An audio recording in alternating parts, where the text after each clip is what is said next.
Sa mahabang baybayin ng bayan ng Currimao, Ilocos Norte ay makikita ang nakakamanghang Coral Rock Formation na matatagpuan dito sa barangay Pangil, Currimao, Ilocos Norte. Agaw pansin dito ang mga nakahilerang mini lighthouses, rock formation na talaga namang dinarayo ng mga turista. Ang lugar na ito ay lalong nakikilala dahil sa malaparaisong kalikasan at malalim na kasaysayan. Solid tumambay dito lalo pag sunset. Marami din ang naliligo sa mga paligid ng rock formation dahil sa malinis at kalmadong tubig. Ang Pangil Rock Formation ay isa sa pinagmamalaking tourist spot ng Currimao, Ilocos Norte. Sa katunayan, kapag narating mo nga ang lugar na ito, ay literal na mag-e-enjoy ka sa ambience ng dalampasigan. Sakto ang lugar na ito para sa mga mahilig mag-unwind at mahilig mag-relax sa buhay. Kaya kung naghahanap ka ng solid na pasyalan ngayong summer, baka ang Currimao, Ilocos Norte na ang sign para iyong puntahan. Kaya't sa video na ito, isa na namang solid na attraction ang ating masisilayan. Dito lang yan sa mahabang baybayin ng Currimao, Ilocos Norte.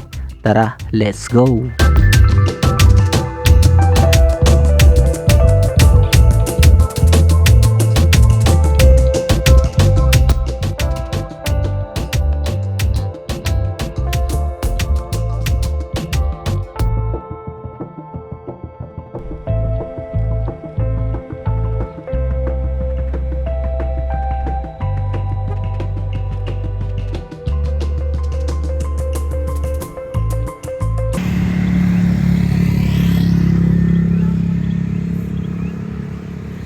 So ito yung Pangil Beach.